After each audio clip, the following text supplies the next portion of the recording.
Hey guys, what's up? It's Pixelated Apollo. Thanks for stopping by. And oh, do I have something good for you today? Something different. This is a little bit of a game mode. It's a 4-player free-for-all.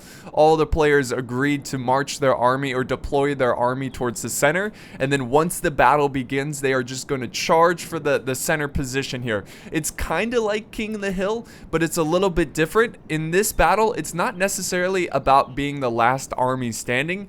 It's more about getting the most kills, which I believe is way more fair, because if you're one of the first armies charging into the center, if you get there first, you're probably not going to be the last army standing, but you can still potentially get the most kills. The other rules for this battle is that they said no archers, which I understand why they said no archers, because some army positions here are a little bit better for archers. Like, for example, Gondor has a much better terrain advantage if he had archers compared to like Rune or Isengard or even Arnor. I guess Arnor has a little bit of a hill there. But yeah, so basically all these factions are very strong infantry factions. And now we're going to go ahead and look at the army comps, and you guys can vote on your favorite team or what team you think is going to win in today's battle. And also they were allowed one artillery, so most of them have catapults. So let us now look at the army comps. We will start with Isengard, and it's being commanded by Zekt, I think. He's bringing about 4 units of the Uruk-hai pikemen. He's got some Dunlendings, or the wild men from Dunland. He has about 4 units of Uruk-hai infantry. He's got some Uruk reavers, and he's got about 3 units of guards of Orthanc. He has a couple berserkers in the back here in reserve. He has a ballista instead of a catapult, which is very interesting. And he has 2 warg riders, which was also another rule about this game, is that you were only allowed 2 cav units. And I really like the setup of this army. Doesn't this just, it just looks really cool, like really neat and organized. Actually, he has 3 units of berserkers. But anyways, moving on to the next army. Gondor, commanded by Fluffaloe. He has a couple units, about 3 units of guards of Osgiliath. He's got a nice force of Citadel guards, so 3 units of them. And also mixed in with some Gondor spearmen.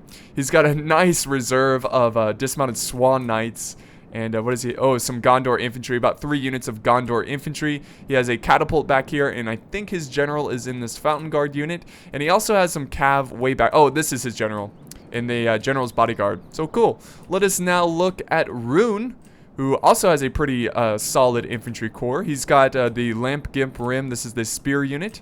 He has a catapult. He's got some clan warriors, secondary line. The third line is clan guard. I think it's all clan guard. And then he has the very elite golden heavy infantry, the Luke Flag Rim. And he did bring 3 units of cav. I think he broke the rules, but it's really not a big deal. It's all about having fun. But he's got the Luke Innis Rim for his heavy cav. Now looking at the final army, which is Arnor, commanded by Mr. Deluxe Penguin. Did I say who's... By the way, the commander of Rune is Warmeat. I always forget someone's name. Alright, so Arnor, commanded by Mr. Deluxe Penguin. He's bringing a good force of Arnor men-at-arms. He also has the Dunedain Knights, dismounted Dunedain Knights. He has some Arnor pikemen, but instead, like the rest of the other players, his pikemen are in the back lines, which is pretty interesting. And then he has some battle-ready Dunedain, more pikes. He has a catapult, and I think, he's got the Knights of Numanos in the back here, so 2 units of them. Let us go ahead and play this and see what happens. Isengard might be the first ones to go in here.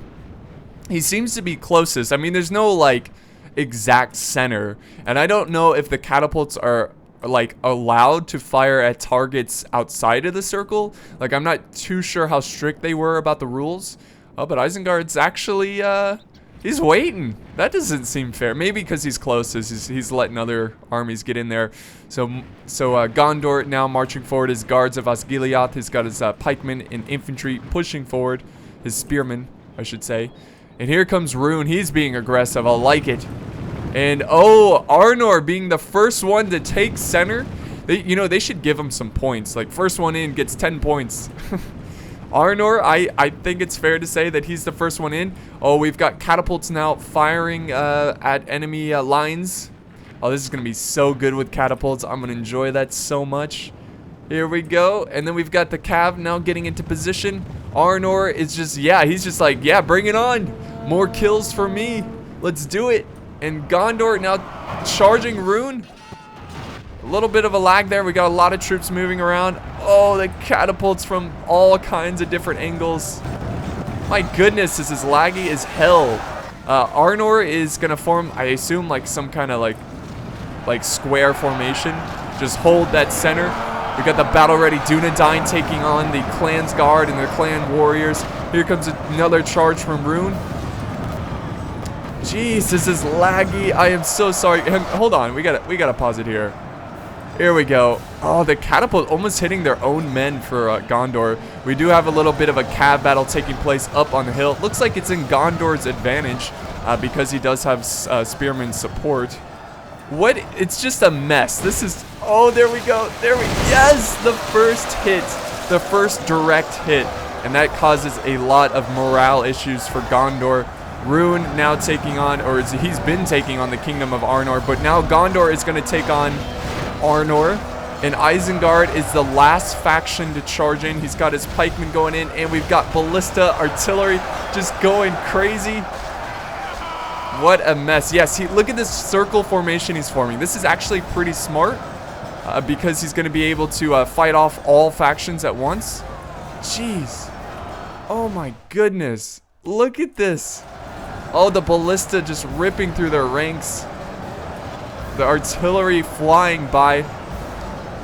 Not a lot of hits from the artillery, surprisingly enough. That was a good shot right there. That artillery just flying by. The pikemen now taking on Isengard's pikemen. Got the Uruk Reavers. Arnor men-at-arms taking on the Swan Knights. Poor Arnor just completely surrounded. The hobbits are in the center. They're like, hobbits, reinforce the lines. Get in there, lads. I know these are desperate times, but we must hold against such numbers.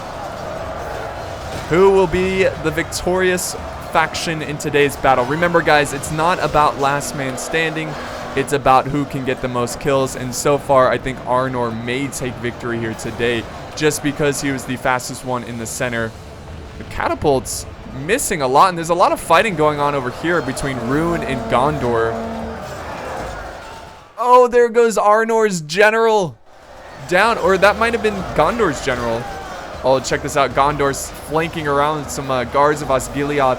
He's going to surround a huge cluster of runic troops. And I think the Cav pretty much killed each other. Got some Swan Knights for Cav. The Fountain Guard protecting the flank from this Cav. Alright, what's going on here? Now it's turning into a long line. So we got a circle here from Arnor. Oh, good hit on the Gondor troops there. And then we've got a long line of Gondor and Gondorians and some Isengard troops.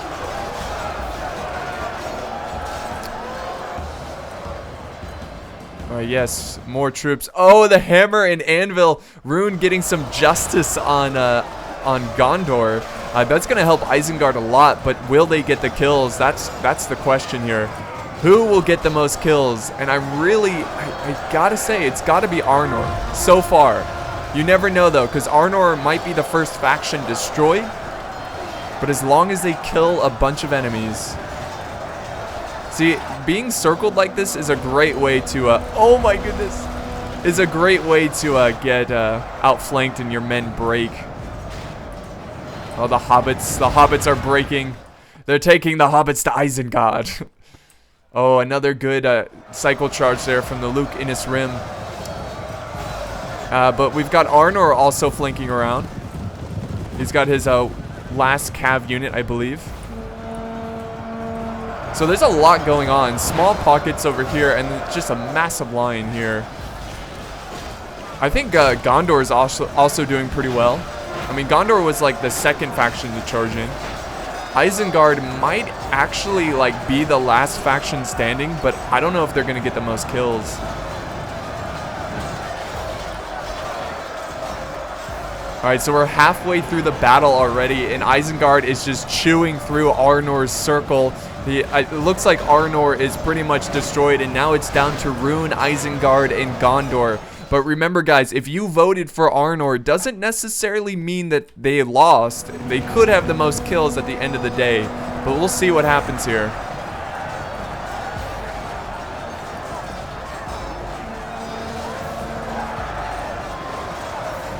So, yeah, Isengard has a ton of troops left, and that's usually not a good sign if you're trying to get the most kills. Oh, the guards of Osgiliath standing against such numbers, being outflanked. We got Swan Knights now going in. Rune taking on Isengard now. I love that. I love how aggressive Arnor was. That was wonderful. Just that like circle formation. That was so cool. I'm kind of disappointed by the artillery activity. Did not see a lot of artillery shots. There was a couple, but it wasn't like amazing, like tons of troops dying. Unfortunately, there's no mangonel in the Third Age mod, which is really tragic because we all love the mangonel. And now Rune has some troops left over, sending them over to Isengard.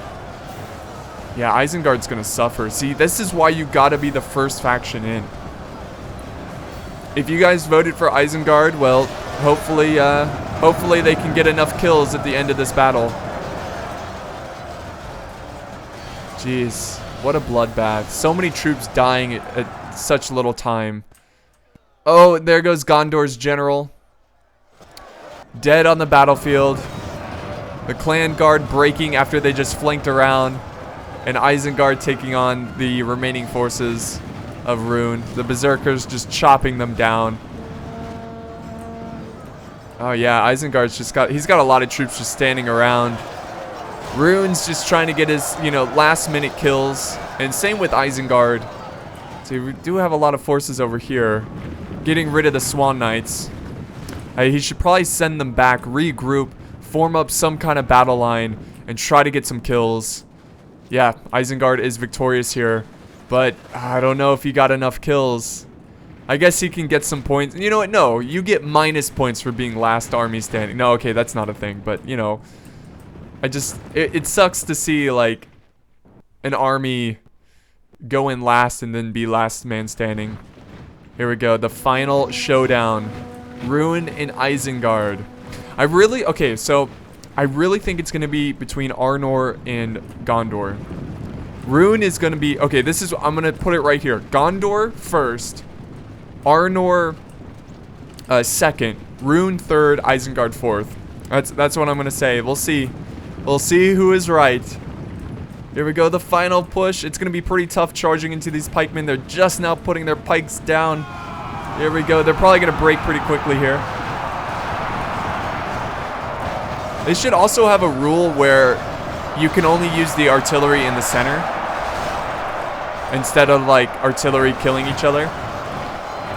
So there we go. I think this is just giving Isengard a ton of kills. And there they go. They break from the fight. And that is going to be the end of this struggle. Isengard having the most troops left over. Let's see. Is there any more forces? No, that's just Isengard going after, like, what, a catapult or something?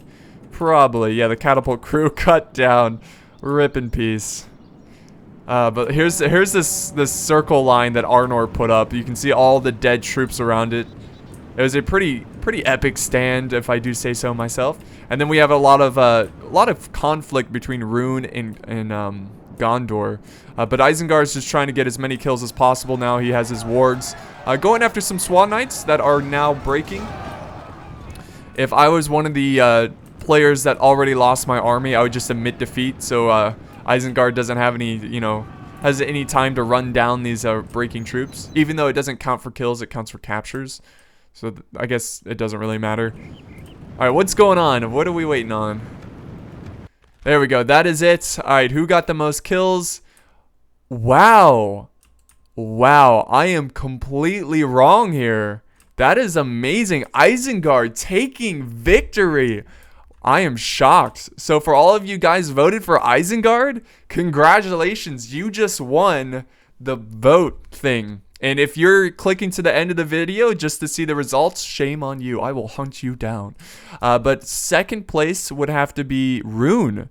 So the evil faction's taking victory here today. Third place is Gondor. In fourth place, the faction that charges in first. I am really surprised by that, getting 883 kills. I think the best strategy to go into this kind of game mode is to bring a smaller army, so that's less kills for your enemies, and just, spamming chevrons, giving them lots of upgrades, because that will get you a ton of kills. But I think Rune did a great job of running around his cav. That's why he's in second. Isengard, I don't know how he did it. I really don't. I guess he just kind of he went after I don't know. I was going to have an analogy there, but I don't even know what I'm talking about. But yeah, great job. He also got a lot of prisoners, but that doesn't really matter.